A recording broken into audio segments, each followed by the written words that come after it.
South Jersey's play-by-play home for the Eagles, Touchdown! Sixers, It's good! and Flyers. Oh, big save by Carter Hart. 97.3 ESPN, WENJ, WENJ HD, Millville, Atlantic City, a Town Square media station.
Good morning, everybody, and welcome into the locker room with Billy Schweim on 97.3 ESPN and the ESPN mobile app. We are broadcasting live on YouTube, Facebook, and Twitter today.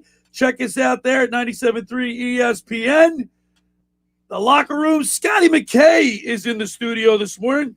Good morning, Scooter. I was waiting to do the intro. What happened? Because you said you didn't want to do it. You jumped in. You told me about 100 times you didn't want to do it. That was really difficult what you did, too. Well, I asked you if you wanted to do it 6 times. You said no. Welcome, everybody.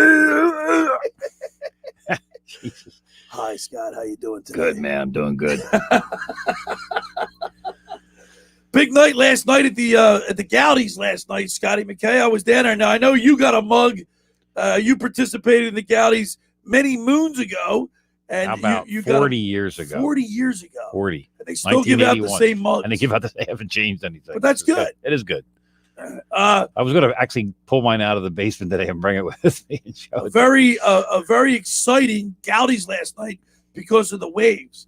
There was the surf was the waves were huge, but they were coming in clean. And it wasn't choppy or anything. It was nice, clean sets coming in, but some big waves, which made for an exciting race. We'll get into that in the second hour, bottom of the second hour. But Atlantic City wins the Goudies. The teams that host them seem to win these races for some reason. Well, I don't get Atlantic it. City doesn't host. Ventnor hosted. Oh, that's right. Ventnor hosted. Yeah, that's Ventnor right. hosted. So big night there. We'll get into the Beach Patrol report. The Eagles played Thursday night, and I know everybody's up in arms. There's articles in the newspaper. Get rid of Flacco. We want Nick Foles. I mean, the things you see after a preseason game where Jalen Hurts didn't even play. It's amazing. Yeah, I got some thoughts on that. I don't get it. And you know what's so funny? I compiled a list, and I don't know, maybe during the break we'll talk to Josh. I'll ask you two guys what we're going to do. I've compiled a list of some of the last, let's see, 1, 2, 3, 4, 5, 6, 7, 8, 9, 10. The last 12 Super Bowl winners, I have their preseason records. Okay? And Josh is here. Look at Josh. Did you just see his head pop up? He likes trivia. He likes statistics. He likes this stuff. Look, his ears just went back. It was like the dog when you open the refrigerator. All of a sudden, boom, he's up. He's alive. His head was down in the computer, and I just said I compiled a list. He went like this. I got a neck brace for him. He can put on in case he hurt himself. Well, when you actually want to talk sports, I'm engaged. Well, we talk sports here, Josh. Sometimes. Hey, listen, we have to mention pretty sad story. When Billy, you've always done a great job making sure that the Beach Patrols get their due. But we have a Cape May lifeguard, 16-year-old kid. Wow. I think his nickname is Champ, but he had a boat accident with one of the lifeboats, and apparently hit his head, and it's a grim situation. I'm not sure. I think people were coming in, family was coming in last night to say their final respects, but it's a very sad story, which permeated the beach last night. Everybody was talking about it. And with such big waves, the hurricanes passing by with such big waves out there. Everybody was on guard. There were tons of boats flipping. I mean, you saw in the singles race, several boats banged into each other. Mike McGrath, who's a seasoned veteran, broached big time. He almost flipped. I mean, there was some big seas last night, but real exciting stuff. But you don't like to hear. No, certainly we send our prayers. 97.3 ESPN and everybody here sends their prayers out to the family and to the Cape May Beach Patrol for sure. It's definitely. Listen, I spent many years bow-toing with lifeguard boats, and these things are 17. You also broke your neck in a boating accident. I also broke my neck in a boating accident on the beach. So I could have been in a wheelchair for the rest of my life. But yeah, pretty sad story. Or worse. Yeah. You're lucky. You're actually standing upright. Yeah, broke my neck in 3 places. Right. So, and what's amazing about that story is you went to dinner that night, didn't even realize it. I didn't know I broke it. I just thought I had a sore neck. That's all. Oh my gosh. So, but so our thoughts go out to them because that's pretty tough at that age for sure. All right. So I'm on the beach on Friday, with my daughter, Eliza Grace. We're on the beach, and I'm trying to get in touch with. It was Thursday. I'm trying to get in touch with people to set up my show. People that I wanted to. I'm not going to name them who I was trying to get, but I was trying to get some people for the show. Was having a little bit of a difficult time, so I'm on the beach with Eliza Grace, and two girls come up, her friends that she knows on the beach, come up. They're playing. We want to play, and I'm sitting there, and then the girl's mother came over, and I recognize her from the beach. We see her all the time on the 25th Street beach. And excuse me. Bill, why don't you grab a drink of water? Yeah. Locker room, Billy Schweim, 97.3 ESPN. Sorry. What happens, guys, sometimes is that Billy and Scott are too busy doing things that are completely unimportant to the show before the show. And so what happens is when the show starts, they're still warming up. It's like a pitcher who gets to the mound being called from the bullpen. I just had a frog. Hey, coach, I gotta still throw about 10 pitches. The coach is like, I had a frog in my throat. Yeah. Bill, a poor frog. Come on, Bill, there's only one person who drank an ounce of water since I walked in here 17 minutes ago, and that was Scott. That's Look right. This, Josh, I got some on my pants too. Look at that. You didn't drink that in the last 17 minutes. I did. So anyway, I'm talking to the girl's mother, who I recognize from the beach. Very nice girl. We're talking. And she tells me she's an Eagles cheerleader. She was an Eagles cheerleader. Right. She's got 4 kids. You would never know she even had one. But she was a cheerleader in 2001. So I'm picking her brain. I'm like, this is great. You got to come on my show. How many people know about what the life of a cheerleader is, what they have to go through in preparation for their season. Yeah. Do you know anything about cheerleaders? I knew a few from back in the day. Right, but did you even care to ask them what their life is like and the things they have to go through? I bet you the listening public really doesn't have an idea. It's pretty in depth. No, unless you're a family, you've had a daughter that's been a cheerleader, and you know what they have to go through. I mean, our old intern Lindsay Moppert, that's a cheerleader at Temple, and it goes through a lot of stuff, and so they went to nationals. So I'm talking to Julie Judge. She's on the beach at 25th Street. And our kids are playing. The kids are playing. We're talking. And the next thing you know, I'm just questioning her left and right. I'm inquisitive, Josh. I ask questions. Yeah, we know why you ask questions. Inquisitive? Really? If you're inquisitive, then what am I? Right. Easy. But anyway, so I just thought it'd be interesting since it's the preseason. And, if we're going to get all worked up, I'm getting text messages from people from especially our buddy Chris Rumbus. He's ripping me. The Eagles are going to win 3 games this year because of the performance could be right at this point. I mean, people, and then you open the newspaper and you're seeing trade Flacco, Nick Foles. People are all concerned. It's the preseason. This is what you have. This is why the preseason, Josh, and all those people out there that don't think the preseason is important. This is exactly why the preseason is important. Wise man who knows more football than all 3 of us combined once told me that Confucius? No. Told me that the preseason you watch the players. You don't care about the team result. He said the regular season, it's all about the team. But in the preseason, it's all about the individual. But I don't want to hear that this team has no talent. I mean, the over and under for the wins is 6.5, I believe. 6.5. All right. I said 8, and I'm sticking to it. And I know there was probably the worst possible game they could have put together for the Eagles. It was horrible. I don't think the coaches learned anything. Excuse me, maybe except for what they learned is who underperformed or who wasn't prepared. But that's a good thing in the preseason. Well, and this is what I remember a year or so ago that you and Josh were pretty much on the same page with the preseason's a waste. I never said that. I never said it was a waste. Like you said you'd be fine with no preseason. I never said Really? that. Matter of fact, I'm completely opposite. Mike Gill and I used to get. No, Gill's the one who has always said. Well, maybe it's Gill. I don't know, but preseason is either way. I think it's important. As a coach myself, it's important. I had a hockey camp this week, and it shows me a lot about these kids because you put them in game situations. You put them in things because I've got guys that are great tryout players. They look great in tryouts. And then they get into a game, and the game becomes difficult for them, and then they don't perform. And then you have the opposite, too. And you have the opposite. You have a guy that looks awful in tryouts, and all of a sudden, he comes into the game, and he's like, wow, he's a different guy. Yeah, but our buddy Rumbos is texting that this team has no talent. They got a Heisman Trophy winner on the team. What does he know about football? Well, it doesn't matter. He's been around. Everybody's entitled to their opinion, Josh. Yeah. Well, so that's his opinion. Between having an opinion and being I bet if you were having an argument with Chris, he would tell you don't know what you're talking about. Well, that's fine, but except I'm coming at it with facts and information. He's probably coming at it from an emotional reaction. Oh, I don't know. Chris Rumbus thinks he's his opinion. He's been around sports his whole life. He's an talent evaluator. That's right. What does that even mean? That's what I'm just telling you what he said. Technically, we're all talent evaluators. Look, we all think we are. Right. The point about my show, too, is you're entitled to have your own opinion. Nobody's right, nobody's wrong except for me. I'm always right, and you guys are always wrong. Yeah, that's been your problem your whole life. I say that in jest. The bottom line is everybody, you watch the game, you formulate your own opinion. You look at people that you think are good, or you have an idea what you think is good. And you discuss why you believe that. That's why. That's what sports talk's all about. That's what it's all about. All right. So we're getting heated up already.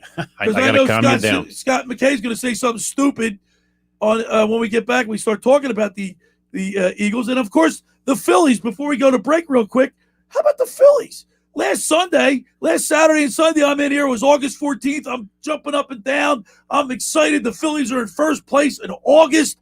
And then they go in the tank. Yeah. They lose Sunday they lose to the Reds, and they lose 3 straight to the worst team in the National League, the Diamondbacks. And then last night they beat one of the best teams in the National League. And then last night they beat they're what, the fourth? I think Milwaukee might be better. One of the top. They're in the top 5. They're definitely better than the Phillies this year. Well, we beat them last night.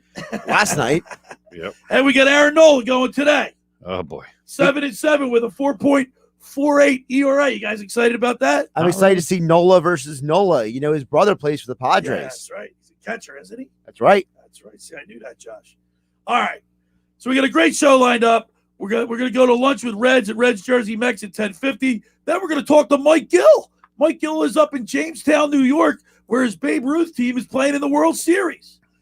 Wow. We'll talk to him. How about that? And then we'll have the Beach Patrol report. Yeah, he's the coach. Wow. The head coach? Yes. Yeah, he's the manager. Wow. Must have a lot of talent on that team. Manager of baseball. He's a manager. Manager of baseball. He's a manger. Manager. Most people spell it that way. M-A-N-G-E-R. What you need is a manager. A manger. All right. First Hour of Locker was powered by Surety Title. Surety provides comprehensive title insurance protection, professional settlement services for home buyers and sellers, real estate agents, brokers, lenders, home builders, developers, and attorneys to facilitate your real estate purchases. Surety is an industry-wide leader with a team of experts that help you through the entire process from contract signing to closing, from the shortest center city and every place in between.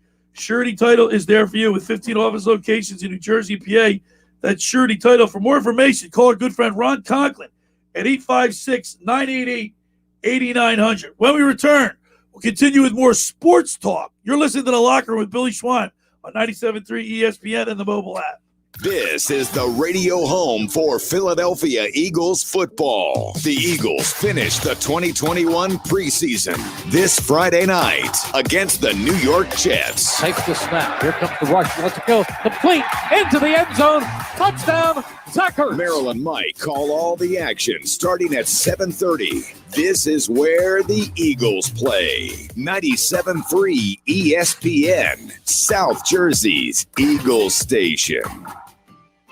Ocean City's real estate market is red hot. You need an agent that has the knowledge and expertise to help. Contact Ocean City's top agent, Mark Grimes. Mark has been selling real estate for 30 years in South Jersey. He can answer all your real estate questions and find you the perfect property. He's available anytime on his cell at 609-425-2042. When Philadelphia star athletes are looking for a house at the beach, they contact Mark Grimes, specializing in buying and selling vacation homes, single-family homes, condominiums, and duplexes, residential and commercial, as well as new construction projects or investment opportunities. Mark Grimes, he's your agent at the beach. Give him a call right now, 609-425-2042, or check out his website at grimes.com. Rendezvous Pizza. Rendezvous Pizza.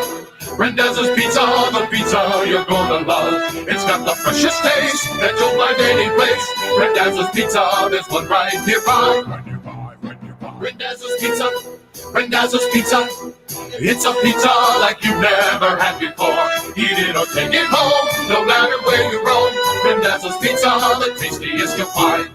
Rendezvous Pizza, the tastiest you'll find. Why would you call anyone else besides Randazzo's Pizzeria and Family Restaurant, 34th and Asbury Avenue in Ocean City. Open year-round, 7 days a week, offering free delivery on the whole island and to the beach. Pizza, pasta, salads, entrees, subs, paninis, and wraps. Voted best of the shore. Call 814-1600. 814-1600. Rendezvous Pizza, the tastiest you'll find. Rendezvous Pizza, the tastiest you'll find. Finding an electrician that is dependable, prompt, and experienced is important. Tom Jackson and Sons Electrical Service is just that. Service in Atlantic and Cape May counties for 40 years, Tom Jackson and Sons Electrical Services specializes in both commercial and residential work and provides 24-hour emergency services. No job too big and no job too small. Call Tom Jackson and Sons Electrical Services. They do it all. Call for a free estimate, 609-399-1999. Call Tom Jackson and Sons for electrical, they're number one. This is a metaphor for your business's journey. Sometimes it feels like the world is throwing everything it has at you, and to succeed, you need someone to guide you through. That's what Dell Technologies advisors do. They have the tech advice to help you navigate whatever challenges you're up against and get you safely to where you want to be. Call an advisor today at 877-ASK-DELL. And do more with modern devices and Windows 10 Pro. This is Nay. Happy to be here. She's not some influencer. She's more of a groundbreaker, turning her 4-acre lot into a little slice of heaven behind the wheel of a John Deere 1 Series tractor. Renee runs with us because the most important job is the next one. That's all I got. Nothing runs like a Deere. Get a 1 Series tractor for just $99 per month at your John Deere dealer today. For additional cost information, please call toll-free 855-633-2315. Hurry to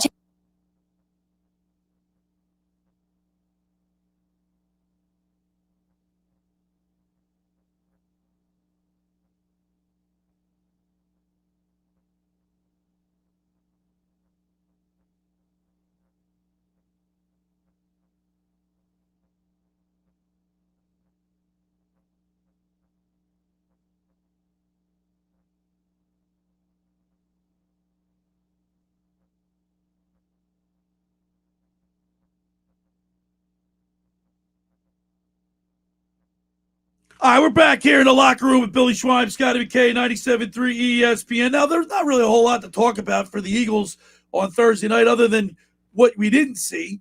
I mean, Jalen Hurts didn't play. Flacco looked pedestrian at best, and his passer rating, I believe, was 46.9. It is the preseason. I don't look at stats. I look at other things, but he threw an interception. 3 or 4 of his passes were not sharp. Alex Singleton stood out for me because here's a guy – I think he had like 7 tackles and he was flying around. But one thing I don't like, Scooter, is a guy gets a 15-yard run and he makes a shoestring tackle. And he gets up and he's flailing around. He's like going nuts, like he made a great. Like he sacked the guy 3 yards back in the backfield. He sacked the guy for a 15-yard loss. Right. Well, I like him. I think he's an emotional kind of guy. And I like that, but not you got to do it at the right moment. Yeah, I don't think you It's like the guy that Plus, they're getting waxed in the first half. They're getting killed, and he's like, I don't know. It's it's kind of like the guy that. But he's earning himself a place on the team. But I think by his play, not by his rah-rah. The guy had 75 solo tackles last year and 120 total tackles last year. I think he's on the team, Josh. Phil, I think you're completely hypocritical Why? Because of the fact that you're an emotional, passionate guy. But I am. But that should be your guy. But I don't do it when you're. It's like a double. It would be equivalent to a double Herrera. Excuse me. The Phillies getting beat 10-0, and he hits a solo shot and does a bat flip and does his Cadillac strut around the base. It's the guy that picks up the ball and he runs at 80 yards. Yet the referee blew the whistle 37 times, and he's still going like he's going to get a touchdown. Well, that guy's an idiot. Well, exactly. Okay. Well, but that's him being him. Same thing. I mean, what do you want me to do? Not try because they're losing? No, it's not that. But it's his after celebration. When you're well, maybe he was celebrating because he saw the rest of his guys couldn't tackle the guy, and he was excited that he was the only one that got him. All right, another. And like I said, I don't look. By the way, the four main Eagles linebackers on Thursday night combined for 17 solo tackles by themselves. The linebackers actually played well. And I'm getting to that. The linebackers played well. They're put it this way, Josh and Scooter. I already like what I see out of the linebacker core this year than last year. Because the linebacker core last year they couldn't cover or tackle. Well, they didn't have the linebacker core that they have right now. They didn't have the preseason last year. They brought in good, right? They didn't have preseason. Also, they had a different defensive coordinator. Let's talk about that. That's true too. Right. I just think the preseason is so important this season more than even others. And the fact that you've got brand new coaching staff. You've got a lot of brand new players in this system. You've got to learn a new system. And this is the time for the team to get acclimated to each other as players and also for the coaches to see guys in real game-like situations, not you guys laying off a guy when he catches. You can send me out 7 yards and I can catch a football with nobody on me in practice. Yeah, right. Get in the game and I got a 210-pound, 6-foot cornerback coming up to take my body off of my lower body. Then it's a different game. Kind of like golf, the game of golf. It's so easy to make a 20-foot putt when it's you and I going out and hanging out and just having fun. Yeah, try to ask the guys that are making the 3-footer on the 18th hole in the PGA Championship, and it's a $400,000 difference between first place and second place. Right. You missed the putt. All right, things change. Also, a couple, and I'm just looking at a couple people that I thought stood out, played well. Kenneth Gainwell showed me something on Thursday night. He played well. Yep. Right. You just can't have three guys playing well. Devontae Smith, did you let me ask you first. The fade cat, he dropped the fade. Do you think he turned out? He did a post. He did a fade. And Flacco put it in a spot where he could catch it, but he didn't. Yeah. Do you think he dropped that or that wasn't was that catchable ball? Should he have had that? I think that's a ball you want him to catch. Right. I mean, it's a catchable ball. I think that's a drop by him. That's not a bad pass by Josh? Flacco. It's a drop, and he admitted after the game as well. Right, Devonta said after the game that he felt he didn't catch the ball because he lacked concentration on that catch, and he's not going to let that happen again. He said. Jalen Reagor, jug machine. Jalen Reagor only had three targets. He only caught one ball for 5 yards. I don't know. He's a speedster, but I don't know if we're seeing enough of him in the preseason. And that's my big problem with this whole preseason. We're not seeing the guys. These guys need to be out there. Right, they need to be out there. Are you expecting Jalen Hurts to just show up to game one and you're protecting him because you're afraid he's going to get hurt? He's got to play these games to kind of get a feel for how he's going to run this offense. Now, the offense, listen, the Eagles' offense didn't even start. I mean, the starters didn't even play. I have a concern about that. Why would the offensive line needs to gel? I know they're supposed to be banged up a little bit already. Well, this was my problem. I said this yesterday when I was on the air, and that is Sirianni's explanation for the why behind Thursday night bothered me. Yeah, I didn't like that either. I don't mind them losing a preseason game. No. I don't mind them resting the starters if they think it's necessary. But the reasoning was because Jalen Hurts went to the hospital with the stomach infection. Then we decided to bench the starters. Then 3/5 of our offensive line. Which doesn't make any sense. Why is the starting quarterback not playing the reason why you don't play your starters? Right. To me, that line of thinking is just wonky. Right. And listen, I still, with him bouncing around on the field, throwing balls and doing stuff before the thing, and then all of a sudden he's got a stomach bug or whatever. And granted, there's stomach bugs out there that can be very serious. but they've got some of the best doctors in the area on their staff. Not just orthopedic guys. They've got regular doctors. If a lineman goes down and it's hot outside and he goes down, they got to have a guy that's a heart specialist, cardiologist. So they have guys there that could say, yeah, he's got something. This is blah, blah. Maybe he needed to get a test. Maybe the doctors thought there was enough concern that he had to go to the hospital to get a test. The details, as was described by Sirianni, was... Well, that's the problem. It's described by... I don't know. Like, they don't tell you everything. It's a lower body injury. They don't tell you everything. We didn't say it was a lower body injury. No, I'm saying. He said that Jalen Hurts told them he had pain in his abdomen. Right. They didn't want him to play. Hurts insisted on going through warm-ups. Then he told them he was still having the pain. Right. He described it to them. They said, no, you're going to the hospital. You're not playing. And Scooter, just what you said, the doctors there probably want to err on the side of caution. Yeah, but by the way, it's not a stomach bug. It's a stomach infection. An infection. And as the foremost expert in GI tract issues in sports talk radio that I am, the main side effect of a stomach infection is dehydration. Do you want your quarterback going out there playing, potentially getting dehydrated, collapsing in the middle of the game? No, you don't. No. All right. No, but they didn't actually. I don't ever see. I've seen that report that it was an infection. Adam Schefter reported it. Yeah. But once and again, I tweeted it and I screenshot it and I shared it on social media. But is that speculation or is that he reported? Oh my God! But he reported Really? on it. Doesn't mean it. Yeah. You guys know that they cover everything up. I've heard all different. So you think they were thinking it was appendicitis? Cover up now? Not a cover up. Or he doesn't know the real answer. Does he know the real answer? So you're doubting Schefter's reporting? I'm just saying that. Yeah. Hold on, I'm going to pull it up and I'm going to read sure it he's been verbatim. wrong once or He's twice. apparently I'm the only one in this studio who actually reads the news. That's not really. Well, there's been 12 reports of what. Adam Schefter, 10:59 p.m., August 19th. Eagles quarterback Jalen Hurts was sent to Philadelphia Hospital and diagnosed with a stomach infection and told to stay at home and rest for at least 2 days. He tested negative for COVID. Well, I believe that the negative test for COVID. All right, real quick, because we got to get the break. The Patriots won in 2018, the Patriots won the Super Bowl, right? What was their preseason record? Anybody have an idea? When they won the Super Bowl? Yeah, 2018. They were 1-3. They were 3-1. The Eagles won it in 2017. What was their preseason record? 4-0. 2-2. 2-2. Very good, Josh. In 2014, the Patriots won the Super Bowl. What was their preseason record? 2-2. 2-2. Everybody on this list: Ravens, Giants, Packers, Saints. Everybody's 2-2.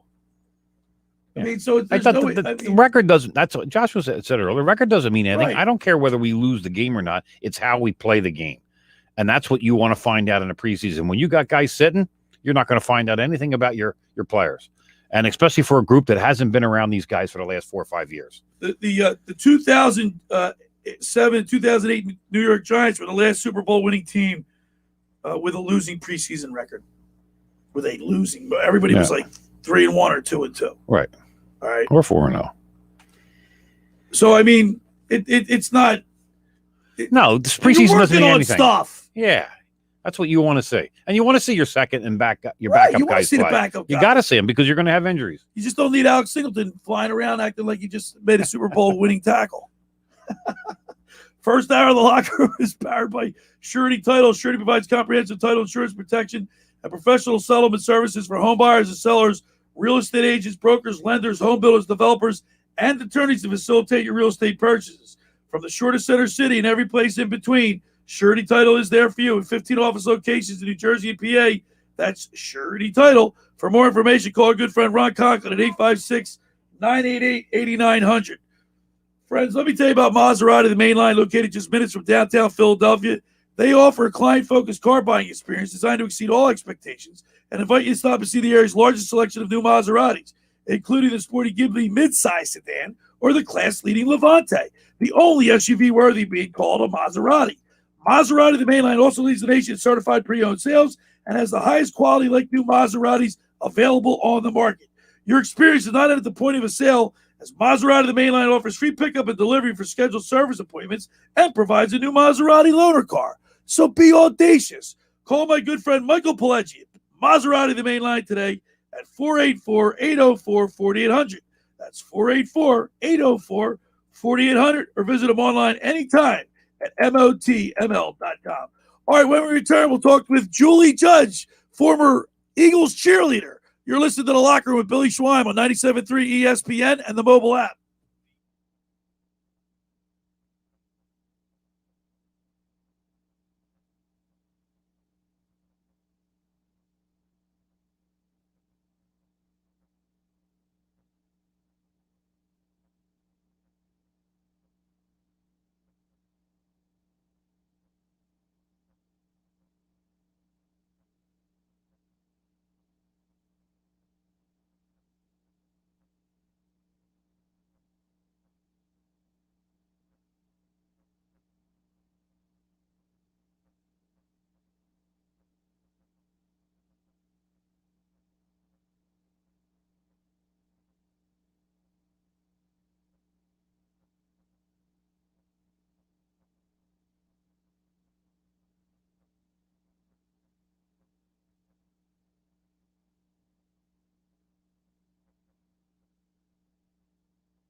All right, we're back here in the locker room with Billy Schweim on 97.3 ESPN and the mobile app. You know, Scooter, we're talking about the Eagles and everything and what the guys got to do to prepare for the season.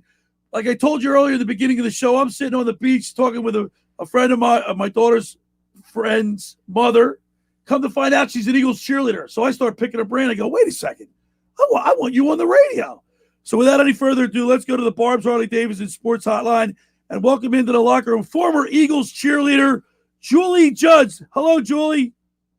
Hi, Billy. How are you? Julie, I'm doing great, and I thank you so much for coming on. But I told the listening audience, and I'm telling Scooter here in the studio, how intrigued I was with hearing your stories of cheerleading for the Eagles, being a cheerleader back in 2001. Yes, long time ago. 20 years. Julie, I don't think though. I don't feel that old. You don't look that old either. There's the intriguing part. A mother of 4, married to Jimmy Judge. We see you guys on the beach. Great family. Well, when you told me, it blew me away. And I was like, I became so interested. I told the guys earlier in the show that I was like, wasn't I asking you a million questions? Yes, you were. So let's. Well, I think it's interesting because I don't think people realize, what the life of a cheerleader is, an Eagles cheerleader specifically. So first of all, what gave you the idea to try out? My mom, actually. I had danced my whole life since I was 2 years old. And I went to college. I told you I gained the freshman 20. needed to get back into shape. And my mom was like, why don't you try out for the Eagles cheerleaders and get back into dance? That's a good way to get back into shape. So I really had to work fast. And now, Julie, also, the life of a cheerleader, you guys, you told me you practice once a week, but you guys, you have all these eyes watching you, and the girls that perform, you're all in sync. You guys look like you really, you guys are obviously professional, but it shows. Yeah, definitely. I mean, there's a lot of girls that try out, so they pick the best of the best, and everyone has a dancing background or a cheerleading background or a little bit of both. So it really doesn't take that much time. Once we're all together and we learn the routine, we can be in sync pretty quickly. Now, when you also told me the pay really isn't that much money, but you also tell us how much they pay you, the cheerleaders get paid, and also how else they make money. Because I think you said they do promotions too, right? Easy. Well, I have no idea what they get paid now. I hope it's more than what we got paid. Right. But 20 years ago, it was about $75 a game. Wow. However, I was one of the younger cheerleaders at the time, and I was in college at Drexel, so I was close by, and I did a lot of the public appearances, and I would make $100 an hour, sometimes more. That's pretty good. Yeah, so that was great. And I just sign autographs, take pictures, and smile and say hello. So Julie, was it anything that, was there in the back of your mind when you decided you were going to do this, other than just get in shape from putting on that college 15? Was there were you looking to maybe get into some print work or some modeling and stuff like that, take it somewhere from there? Personally, no. Okay. I was looking to perform again because I had danced and, I was a ballerina and performed my whole life, and I really missed it. So for me, it was just getting out there, dancing, having fun, meeting new people. The girls were great. We all got along really well. We hung out together. We had fun together. It was a good time. We're talking with the experience. Sure. We're talking with Julie Judd, former Eagles cheerleader back in 2001. Another thing that I was asking you about that I thought was pretty amazing. We're coming up on the anniversary of 911, and you were on the 2001 team. And tell our listeners what that was like, that first game after you guys came back. It was pretty amazing. I mean, we were all on the field. They were singing the national anthem. They had an American flag that covered the whole field. And I just remember having chills and crying. Right. Everyone was just, unified and together. It was great. Yeah, that had to be, and you that was at the Vet too. I mean, you cheered at the Vet. Old school Vet. Now, Julie, I got to ask you. I mean, obviously, some of the Eagles fans, they're very Dane Bramaged, and they, that's the word you use when you're trying to make a joke. Oh, okay. And what was one of the funniest comments you've ever heard while you were cheering on the field for the Eagles? What was something you've heard in the background? There had to be something good. Me? Oh my gosh! Something I heard in the background, like people yelling. Like people yelling, people stuff. Screaming at you. Yeah, people are always. You know what? I don't even know if I would remember at this point, and nothing sticks out. I feel like you're so in the zone and performing and focusing on what you need to do. I'm really good at blocking stuff out. Okay. So. No, it's like a professional. You know what, That'll be Julie, good you're when right. you talk It's to like Billy. No, it's like a professional. I have 4 kids. I block everything. Right. It's like an athlete though. They you're at the foul line. You hear people screaming, but you can't make out what they're saying. Yeah, I just figured there'd No, be I'm some. not paying any attention, to Right. be honest. I have to make sure I'm smiling and doing what I'm supposed to do because it is my job. So we take it seriously. The cheerleaders take it very seriously. Now, Julie, I also thought this was pretty funny when you told me that you went through the interview process. You didn't know anything about football. I knew nothing. So I actually had to learn. I mean, I didn't even know who the quarterback was at the time. I had to know who like their first pick was. But I read Julie. I read the card that you sent me or that picture, and I increased the size of it so I could read it. And it said your favorite player was Hugh Douglas. And I didn't even know who he was, but my brother picked him.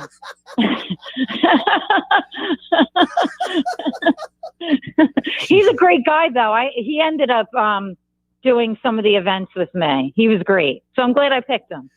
That's cool. Now, would you recommend it for a young person today to go through that process? Oh, 110%. It was great. So much fun. The girls are awesome. It's an unbelievable experience just doing something like that. Definitely.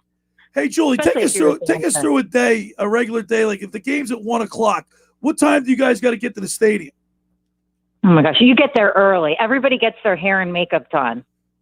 That probably takes a long time. Yeah. So they pick a salon that works with the team each year. Usually it's the same salon every year.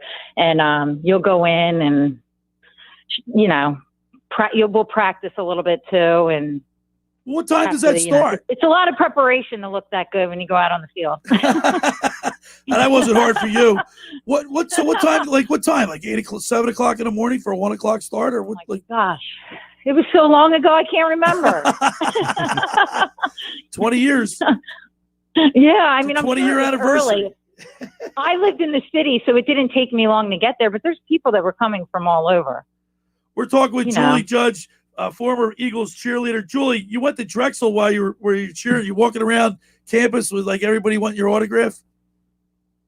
No, I know you asked that. I don't think so.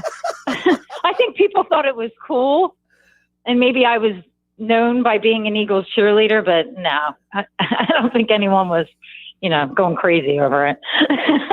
Do you remember most of the girls? Were they like really into football, or they just wanted to be cheerleaders? Like you didn't know anything about football. I'm sure I didn't. No, I'm sure there are a lot of people that are into football, but I think there's a good amount of the women who, they're dancers and cheerleaders and performers. Yeah. Well, they may have known a little more than I did. Well, a lot of them all have professional careers. Like I knew a couple other cheerleaders. One was a teacher. The other one was like a dental assistant. So, I mean, they have other careers. Yes. Like I was at Drexel, I was only 20 years old. I was turning 20. So I was on the younger side. A lot of the women were 25, 26, 27 years old and had careers. So it was a different experience, I'm sure, for them than it was me. Now you have 3 daughters and a son, Jimmy, who's cute. My daughter had a great time with your kids up on the boardwalk in Playland. But if your daughter wants to, if your daughter, your daughters, they know that you were a cheerleader, do you think they'd ever want to do it? None of my girls are dancers. They're all about sports. So I don't think that's in their future. It's tough to get on the team. You have to have a good background in dance, like ballet, jazz, and cheerleading. What was the interview process? What was the interview process like when they talked to you? What kind of questions they asked you? Remember? Oh, so that's if you got down to like the finals, you had to perform by yourself, and then you had to stand like at a podium and answer questions about the team. Oh, and you not knowing anything about the team, but you didn't know anything about the team. But I did because I studied. Okay. So your brother prepared you for it. My older brother prepared me. And they gave you like a list of questions they might ask that you would need to know. How many people, like, was Jeff Lurie involved? Was he the owner? Was he the owner at the time in 2001? Did he? He was the owner, but I don't think he had anything to do with the hiring process. No, not for the cheerleaders. I don't believe. I mean, he wasn't there. How many people asked you questions? Like a whole panel of people, or just a few? No, maybe just one person. You just have to answer like maybe 2 questions. Now, Julie, I was surprised. I was crazy. also surprised that you didn't have a lot of pictures of your days as a cheerleader. I know, right? We had to scramble. Find one for you that was legible. My daughter thought she had one. I'm sure it's in a drawer somewhere at the house.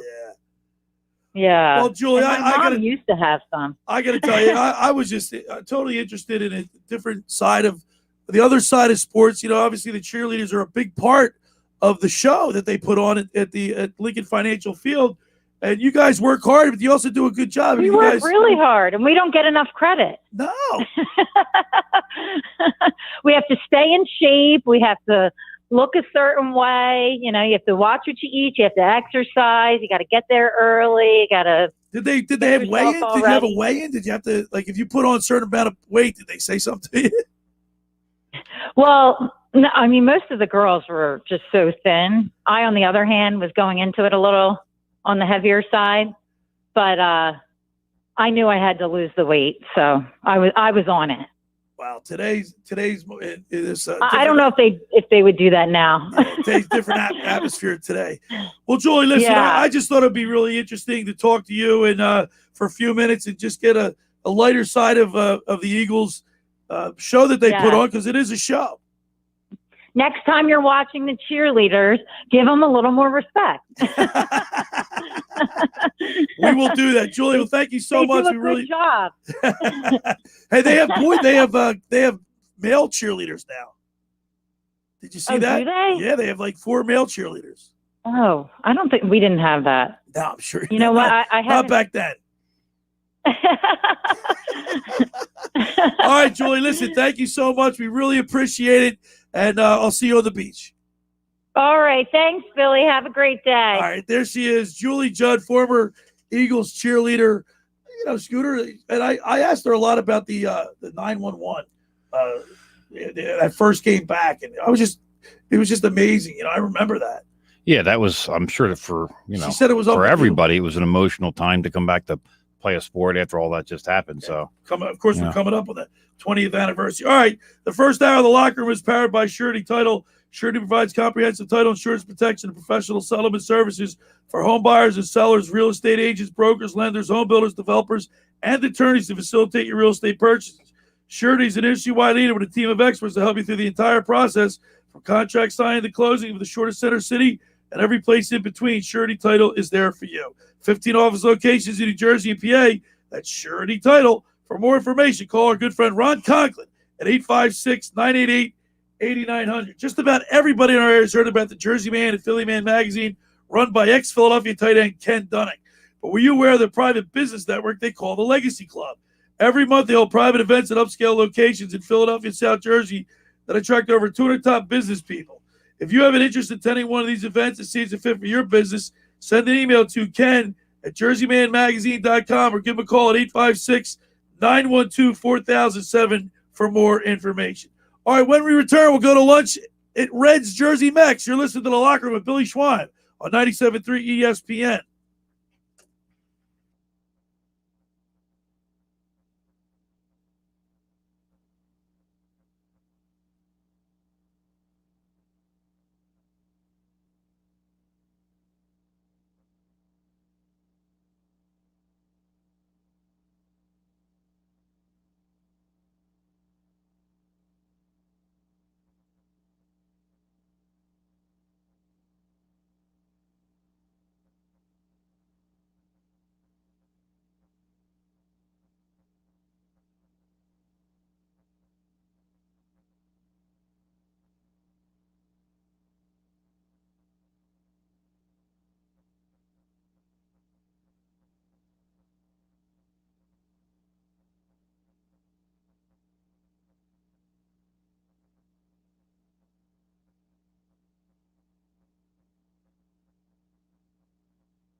mind. All right, we're back here in the locker room with Billy Schweim, 97.3 ESPN. I thought it was pretty cool just to talk to a cheerleader.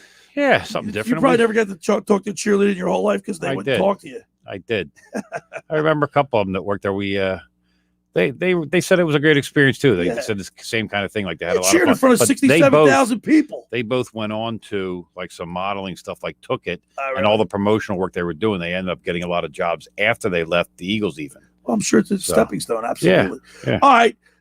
Every Saturday we start to get hungry around this time. So there's no better person to talk to than Reds down at Reds Jersey Mex. So let's go to the Barb's Harley Davidson Sports Hotline and welcome in the proprietor of Reds.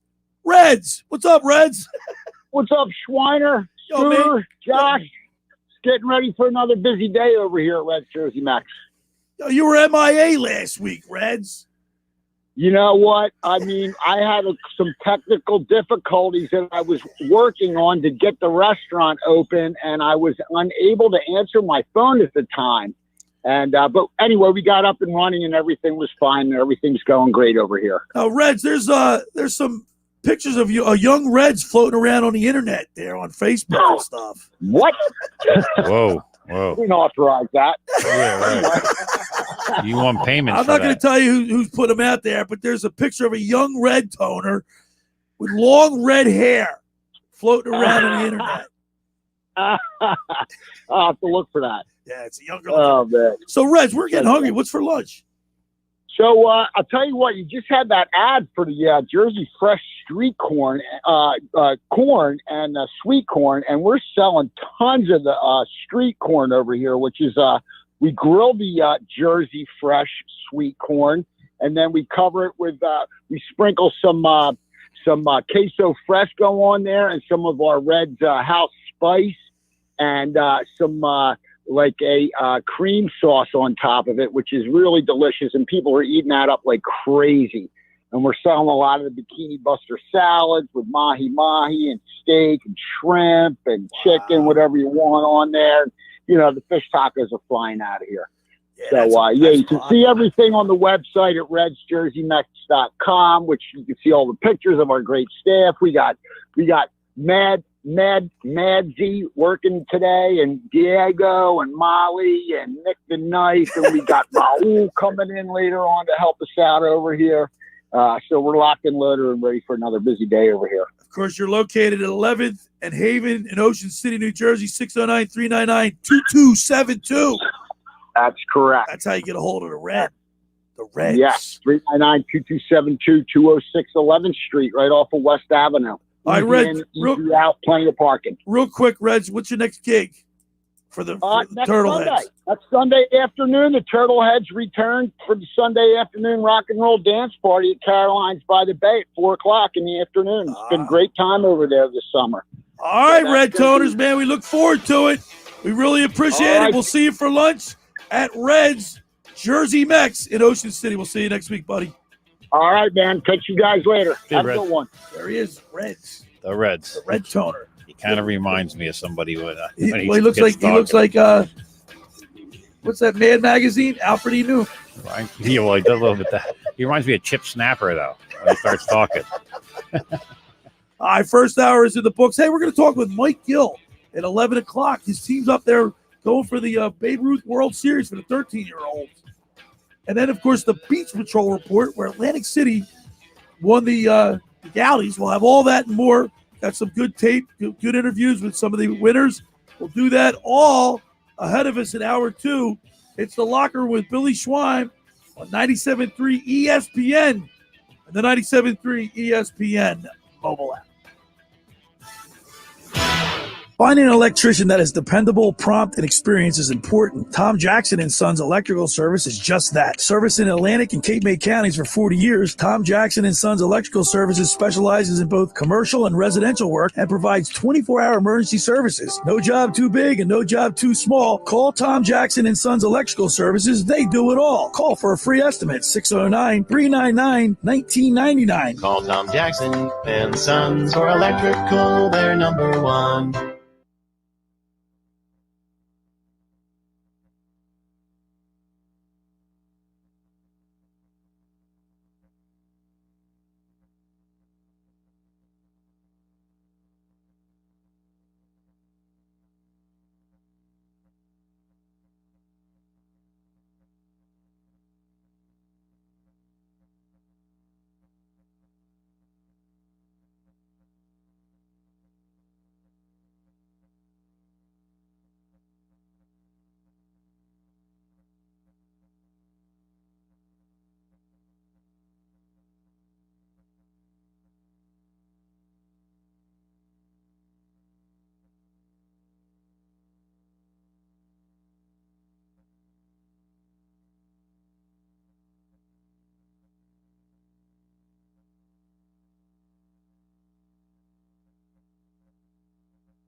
Are we ready for the 5:30 pickup? Cam's Courier Service's newest hire delivered his resignation. Hey, Ray, who's handling She now needs next-day shipping on a new driver. all these boxes here? Are they ingoing or are they outgoing? Indeed can help her hire great people fast. I need Indeed. Indeed you do. With Indeed Instant Match, we immediately show you quality candidates whose resumes on Indeed meet your sponsored job description. Visit Indeed.com/credit and get $75 towards your first sponsored job. Terms and conditions apply.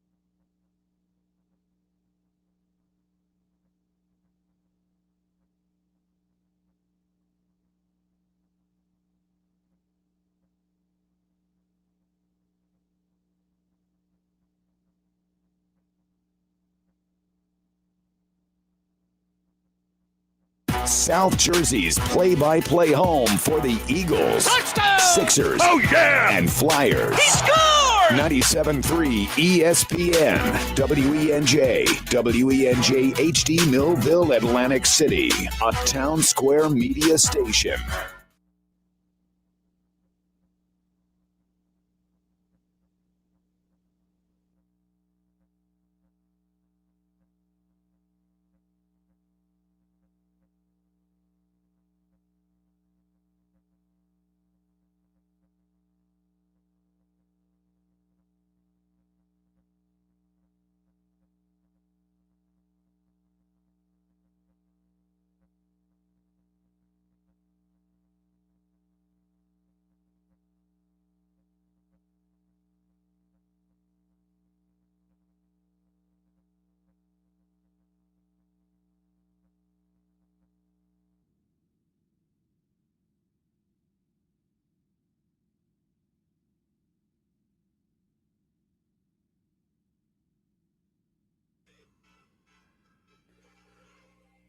All right, we're back here in the locker room with Billy Schweim, 97.3 ESPN. Scotty McKay's in the house.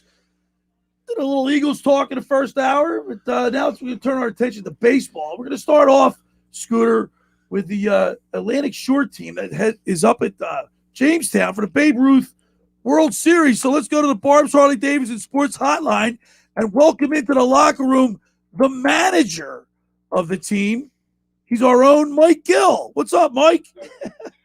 Billy Schweim. Mike, man, you've been up there for how long? About a week and a half already? We got here Thursday of last week, and today's the final day. A lot of baseball. I saw some of your pictures at the waterfall there. Oh my God, I'm forgetting. Wow. Oh my God, what's the name? Niagara Falls. Niagara Falls. A senior moment. I had a senior moment right there. You guys were wearing those blue trench coats, so you're trash bags. Yeah, keep the mist off you. The maid of the mist up there at Niagara Falls. That was our off day. I've never been there, Mike. I've never been there. Wow. Yeah, Really? Oh, it's worth it, man. It's definitely worth it. It was, we were talking about all the different teams that have been to different cities and World Series and regionals. That might have been the coolest experience that we have done where we were. Yeah, man, it was cool. See, this is great for the kids, man. The Hawaiian team that's staying in our hotel, they had never seen it, and they were going there too. So you see how beautiful Hawaii is, and they thought it was like pretty cool to go there. All right, Mike, tell this experience for your kids has got to be unbelievable. But talk us through. So when you first got there, like, how did you get to where you are right now? You're going to be playing in the World Series, the actual World Series. Is that correct? Today is the final. The winner of today's game wins the whole thing there, Billy. Wow, Mike. So talk us through, like, who's standing out? How tough are the games have been? Give us a rundown. Yeah, I mean, honestly, we got here the first game and we lost to the team we're playing today. So this is a rematch of the first game of the whole tournament. It was the first game of the entire tournament. We were winning 1-0 in the 7th, and our pitcher hit the pitch count, so we had to pull him out of the game. And at that moment, Connecticut, we're playing Norwalk, Connecticut. They ended up scoring 3 runs in the top of the 7th, and they beat us 3-1. We won our next 2 games. And then the final game of pool play, we played Tallahassee, Florida, and they beat us 9-1 or 8-1 or something to that effect. And there was a rain out, and it pushed everything back a day. And then we ended up being the number 3 seed in the knockout round, and we played Kauai, Hawaii yesterday in the first game. Beat them 4-2. A kid named Dylan Singleton. He's from Upper Township. Pitched maybe the game of this tournament. I mean, he was outstanding, and he's a kid that doesn't get a lot of playing time. So he really, we called on him in that moment, and he pitched an amazing game. And that really, in the end, when we reflect and look back, that performance he had, if we end up doing this, will be the one that we say he helped. He was the most instrumental, because he doesn't get that opportunity through 6 innings, and that was way more than we anticipated. And then last night we had to play Tallahassee again, a day after they just, beat us up pretty good. And Aiden Ralph just absolutely shut them down. He's I think he's an Upper Township. He might live in Seaville or CI over that way, but he threw a tremendous game last night. And then here we are. Now, Mike, how fast do these kids pitch? What's the velocity of some of their pitches? They're 13. Yeah, I would say Singleton and Ralph are getting in the upper 70s. Maybe the kid that threw for Tallahassee last night, he was throwing pretty hard too. Now, the Tallahassee team has a kid on it. His father is an assistant coach at Florida State. So the whole Florida State staff was here watching that. And, the coach from Tallahassee, he's a coach of a big junior college down there. So, those guys are getting some pretty good teaching, but not good enough, Bill. They'll see, right? Hey, Mike, Scott, what are there a lot of scouts out there looking at these guys at this age? At 13, not necessarily, no. But I'll tell you what, the town of Jamestown, they're actually putting them in the Hall of Fame today because of the way the town embraces this tournament. We just had breakfast, and everywhere we go for breakfast or lunch or dinner, everybody knows that what's going on here. Oh, the baseball, you guys are with the baseball. How's your team doing? I mean, the town comes out and watches. There's like a 3,000 seat stadium we're playing in. And, when Jamestown plays, it's pretty full. That's wild. So it's been a great atmosphere. Yeah. We're talking with Mike Gill of the Sports Bash. Of course, you catch him from 2 to 6 Monday through Friday. But he's the manager of the Atlantic Shore team. Of course, he gave you a nice send off with your fundraiser at Vagabonds. That was a lot of fun. Got a chance to talk with Colin Thompson. We had him on the show last week. How's Colin doing?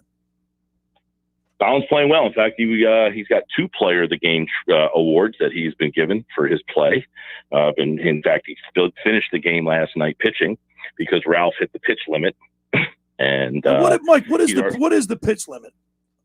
95. You're allowed to throw 95 in one game. If you throw 95, you have to sit for 2 days rest before you throw again. If you throw between 46 and 75, you have to sit for 1 day.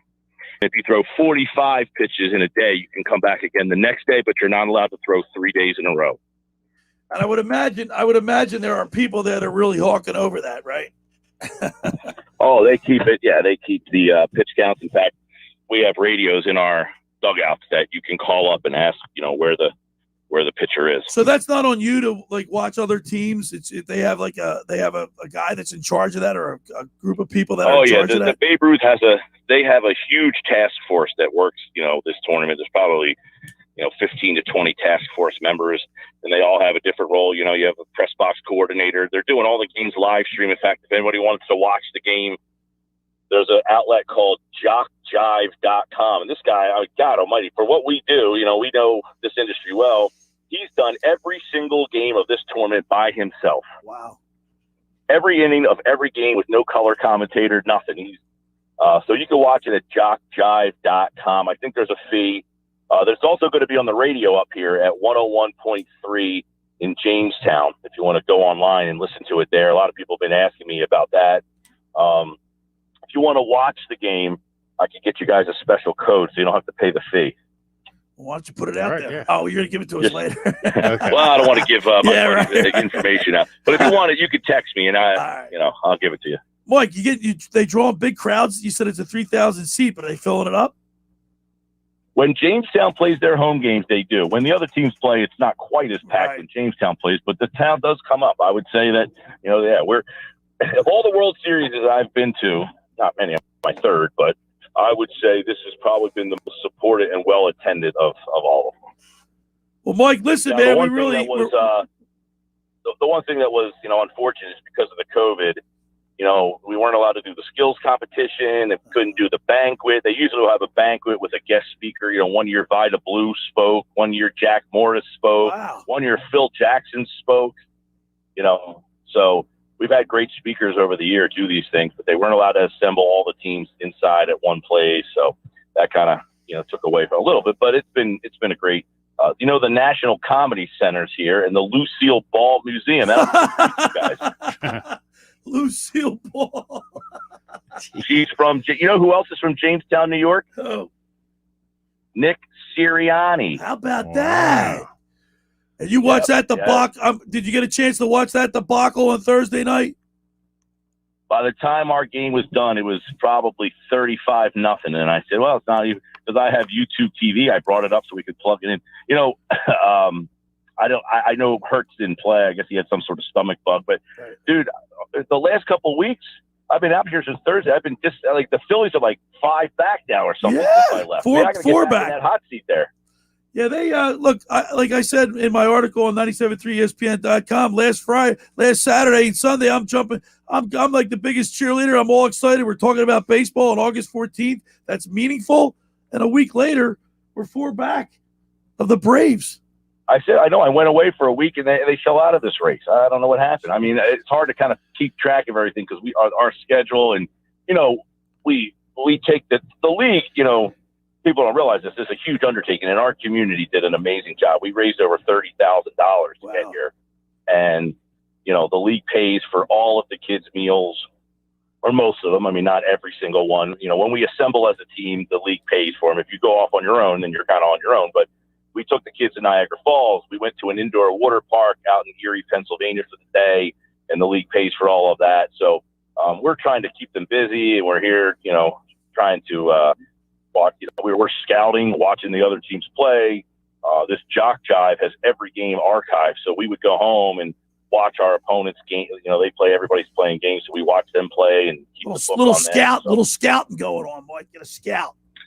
Yeah, man. All right. Yeah, well, Mike, listen, good luck. Advantage. Good luck to your team. We'll be pulling for you, and obviously we'll see you when you get back. But good luck tonight. We hope you guys bring home the championship, the World Series.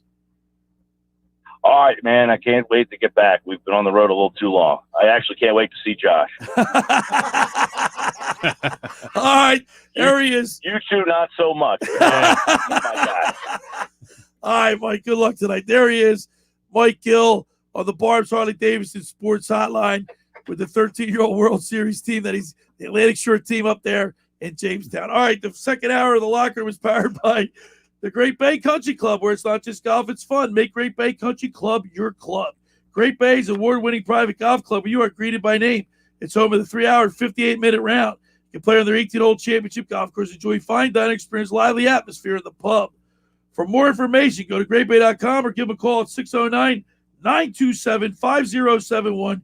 Great Bay Country Club in Somers Point, New Jersey. See why it's always a great day at Great Bay. Of course, when you get down there, say hello to Radio Ron Ralston. Kevin Kelly's down there starting, and we're going to be golfing on the 25th.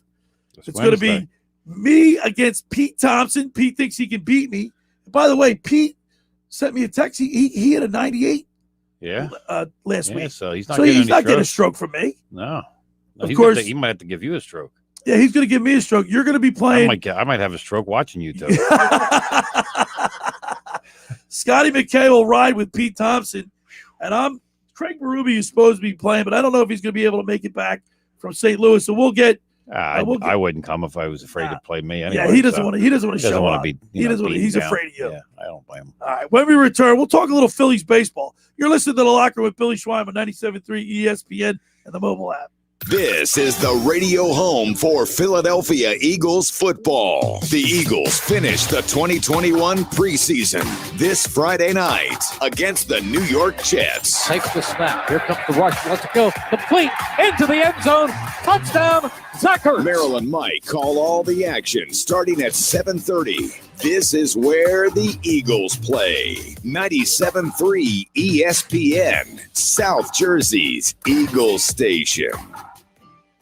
Ocean City's real estate market is red hot. You need an agent that has the knowledge and expertise to help. Contact Ocean City's top agent, Mark Grimes. Mark has been selling real estate for 30 years in South Jersey. He can answer all your real estate questions and find you the perfect property. He's available anytime on his cell at 609-425-2042. When Philadelphia Star athletes are looking for a house at the beach, they contact Mark Grimes, specializing in buying and selling vacation homes, single-family homes, condominiums, and duplexes, residential and commercial, as well as new construction projects or investment opportunities. Mark Grimes, he's your agent at the beach. Give him a call right now, 609-425-2042, or check out his website at grimes.com.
All right, back here in the locker room with Billy Schweim. All right, Josh, before we get into our Phillies, I'm going to ask you guys, I was going to open it up to people and give them a shirt, but I don't know if we're going to have time, so I'll just do it this way. And Josh, I want to see your eyes looking at me, no screen. All right, there are 12 teams who have never. Well, hold on. If you want me looking at you, I got to turn down the music first. Turn down the music. Okay, now I got to click the screen to make sure the thing doesn't overplay on top of you. Scooter's not quick enough to do it on his computer, so I got to make sure now that the other thing is closed. So there are 12 teams. I don't have it run over on your show. So now I'm over here looking at you. 12 teams who have never won the Super Bowl. Give me Minnesota Vikings. That's good. Detroit Lions. Hold on. Let Listen, Well, he's hold talking on. about us being slow. He can't even Wait a find it second. first. I got to find it on my list. Jesus. How many seasons have the Detroit Lions gone without winning? Do you have any idea? Without winning a Super Bowl? Yeah. Well, I mean, the Super Bowl's been around for 55 years. 43. So, Well, I'm guessing. 63. 63 seasons without a championship. okay, without championship. without a championship. You gotta phrase the question well, better. it's also Super Bowls too, because if you didn't win a championship before the Super Bowl started, that still counts. All Right, right. that's So why I said you said 55. Minnesota, I said Detroit Lions. and you said Detroit. Minnesota. How many years do you think Minnesota hasn't won a Super Bowl? They've never won a Super Right. Bowl. They never or a championship. By the way, they lost 4. They lost 4 Super Bowls, yeah. You know what years they lost, Josh? Anybody? Well, they were all in the 70s. Nah, that's not true. Well, no, 3 were in the 70s. 1 was in the late 60s. Yep. Because they lost to the Steelers. They lost to the Chiefs. Yes. In Super Bowl 5? No, 4. Because the Chiefs, yes. so the Chiefs won after the Jets did. It was right. I got 73, 74, 76, and 69, but that was like 69 was the one that they lost to the Chiefs. Right. All right. Who else? Give me another one. Who else did win a Super Bowl? Come on, a couple of really easy ones. Come on, I know all the names on the top of my head. I'm waiting on you. Oh, you do? Yeah. Are you waiting on me? Well, you just asked me the question. I'm asking you. Can you give me All right. another one? Give you another one. Let me think of somebody else over there. May I be talking to the microphone? Why? You can't hear me? Not when you talk like that.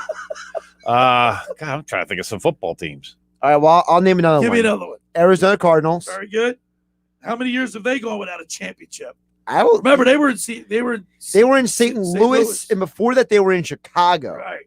So I mean, they might have won an NFL championship in like the 50s, if at all. Maybe so, like, what was it, like 60, 70 years ago? 73 years. 73 years. My goodness. All right, what's another one? Scott? I can't even think of football teams' names. Cleveland Browns. Cleveland Browns is on there. Yeah, Cleveland Browns have won a championship since, I believe, the early 60s. All right, They won the NFL championship. 53 years they haven't won one. All right. Cincinnati Bengals. Cincinnati Bengals, There you go. 53 seasons since they haven't won one. A team down south, 2 teams down south. Well, you got the Jags. Jags, 26 seasons. Panthers. The Panthers, Carolina, 26 seasons. Scott, you want to chime in or should I just keep going? Another southern team, Scooter. Atlanta Falcons. Atlanta Falcons, you moron. Also, the San Diego you would know / the Los answer. Angeles Chargers. That's it. Cleveland Browns. We already said Cleveland. I said Cleveland So Browns. here's Houston Texans. Well, you didn't give me a chance to get there. Yeah, I was just going to say the Houston Texans. He got 2. I got 2. That's all I need. I got the rest of the list. That's a worthless question. No, it's not. Just let's see who if you're paying attention. All right, let's talk Phillies baseball because prior to last night, you know why the Phillies are in such a slump? Their big players aren't producing. They're in a slump. In the last 9 games prior to last night, the Phillies are batting 181. They were 51 for 282 Are you surprised? collectively with only 5 home runs. Are you surprised? Yes. Why? They scored a total of 21 runs in the last 9 games with the exception of last night. They're inconsistent. They're 62 and 64 games behind the Braves. Poor pitching club. Bats go nowhere to be found at times. Your Poor boy defensive JT play. Realmuto, who's like, you remember you were like freaking out that we weren't going to sign him. 0 for 11 prior to last night. He knocked a nice run last night. Huh? He's still the best catcher in baseball. Well, he's He's going through a slump. even but- Segura. He's batted slumped. 260 in the last so many games. And that's why I said I would have traded him at the height of his worth. But they kept him. So now you got to deal with the times that he's not playing. Gene Segura he went 0 for 1 last night, but he was productive. He had 3 base on balls.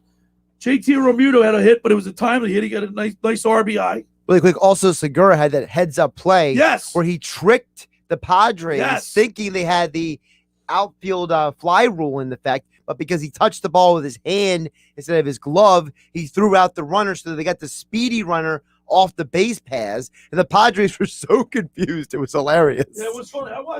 So I stayed up and watched the game as you did. And Who's this? Jorge Bonifacio? Bonifacio. They just called him up yesterday. They literally just called him up right before the game. Yesterday, he's in the game. I know. Mean, you got this Alec Bohm. What's going on with him? I mean, why don't they just send him down?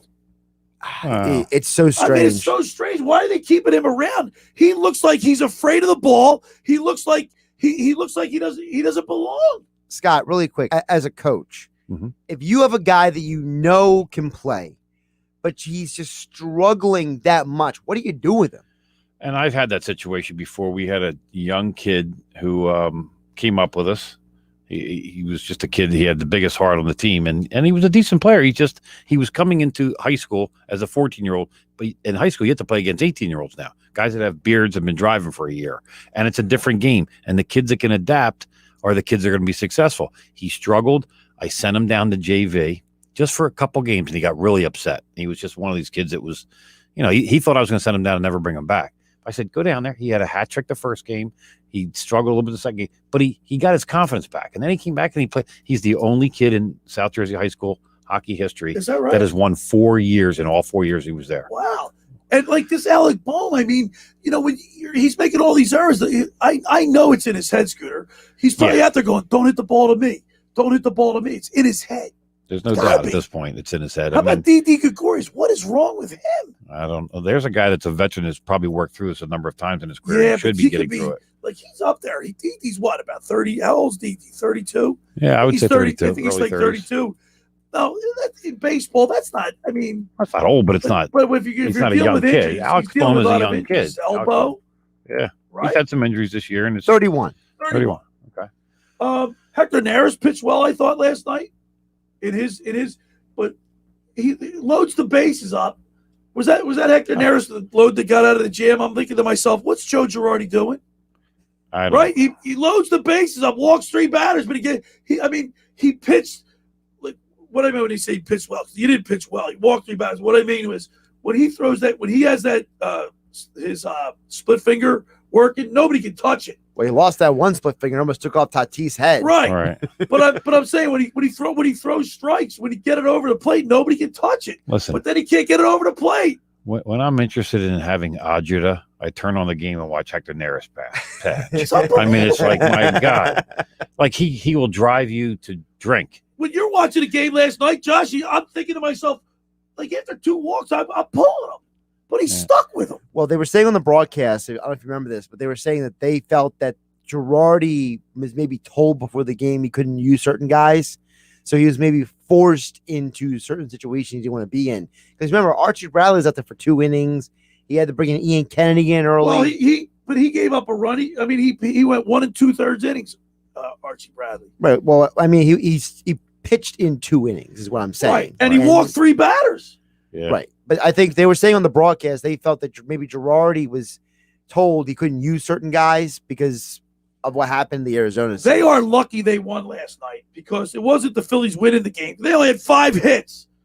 And they gave them every opportunity. They had, 11 base on balls last night? Yep. They walked 11 Padres, and the Padres couldn't win the game?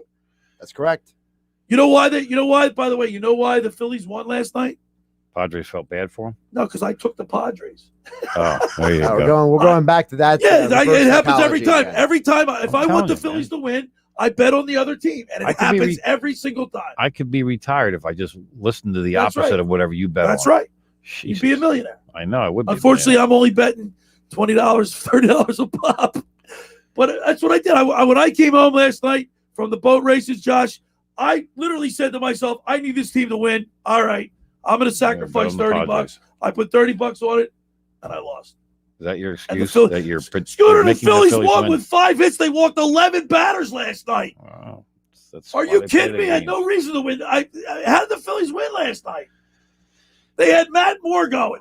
He pitched 4 1/3. Matt Moore was the pitcher for the last time they won. I know. The last 2 times the Phillies have won, the worst pitcher was on the mound.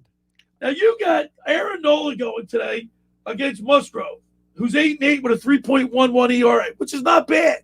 He's 8-8, but he's at the ERA's is good. Much better. It's a point higher point lower than Aaron Nola's. Musgrove has got one of the best stories in baseball, by the way. And what's that? He threw the first no-hitter in Padres history. Right. And he's from the San Diego area. That is a cool. So he's a local guy through the first no-hitter in the franchise's history. I'm looking at the That's- last. that's I'm looking the- at the next four. Look, here's the. I was going to say the Billy Schweim of San Diego should have that guy on his show.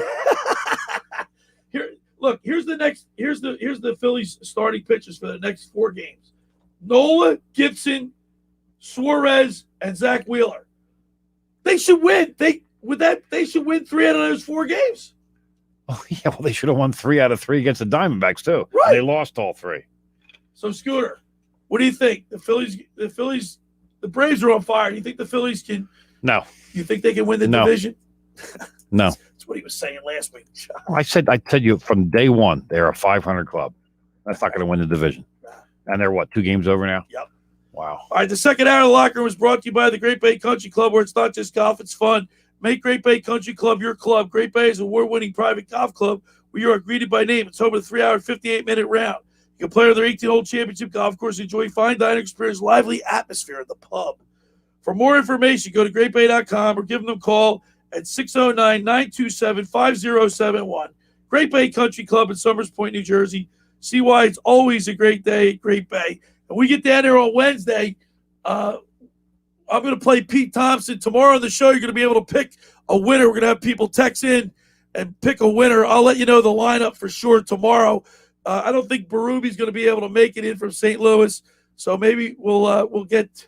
I think I want to ask Ken Dunnick because he can beat you. Well, that's Ken a Dunnick possibility. can beat Ken's you. a good golfer. I got to but get a good golfer. It'll be a good challenge. All right. When we return, it'll be the Beach Patrol Report. You're listening to The Locker Room with Billy Schweim on 97.3 ESPN. South Jersey's sports station, 97.3 ESPN. Wake up weekday mornings 6 to 10 with Keyshawn, Jay, Will, and Zubin. Followed by Greeny with Mike Greenberg from 10 till noon. At noon, it's Bard and Hahn. Then from 2 to 6 p.m., it's South Jersey's #1 rated sports talk show, The Sports Bash with Mike Gill. And from 6 to 7, Josh Hennig hosts Game Night. Plus, 97.3 ESPN is your exclusive play-by-play home for Philadelphia Eagles, Sixers, and Flyers, the NBA playoffs and finals, Major League Baseball, and the World Series, the NFL Draft, Monday, Thursday, and Sunday Night Football, the NFL playoffs, and Super Bowl 56. We are South Jersey's sports leader. 97.3 ESPN. And listen anywhere with the free mobile app. Train presents The Unstoppables. Those captains of comfort, those gargantuans of the guarantee, those satisfaction savants who persevere perilously beyond probability as the raconteurs of reliability. Here's to Train's heralded heroes of heating and air conditioning, those comfort kings with a tireless tenacity for total turnaround. The Train Comfort Specialists. Just one more reason why it's hard to stop a train. Hi, this is Joe Lenigan, owner of Lenigan Plumbing, Heating, and Cooling. Call us today for your free train system quote at 609-399-1200 or online at ocnjplumber.com. And please don't forget to ask for the military and senior discount. Calling again and again. Calling again and again. Do you want to get in shape and feel great and look better on the beach? At Local Gym and Fitness, located at 908 Asbury Avenue in Ocean City, New Jersey, you can accomplish your goal. 4 local guys with a passion and experience in fitness wanted to open a gym that delivers a quality, hospitable, clean, and friendly environment. Local Gym and Fitness is well stocked with 4 fully loaded Olympic and CrossFit platforms, Jacob's ladders, Stairmasters, bikes, and ergs. Local Gym and Fitness provides quality trainers to lend their expertise with all your training needs. They're open 7 days a week. Memberships are affordable. So be a local at Local Gym and Fitness. Call them today at 609-545-8732 or go online at localgymandfitness.com. I'll see you there. Hi, I'm Daniel Baldwin, and I'd like you to do something for me right now. That's right, right now. I want you to go to bioblasting.com. That's BIOBLASTING.com right now. Just go to bioblasting.com or call them at 833-BIO-BLAST. Use promo code ESPN to get 20% off your order. Bioblasting, located in Egg Harbor Township. People, pet, and planet friendly. The moment you fire up a Gator UTV, the engine has your full attention. The completed job is on the horizon, and the trail meets its match. Just like that, you made short work of a long to-do list. Run with us on a John Deere Gator UTV.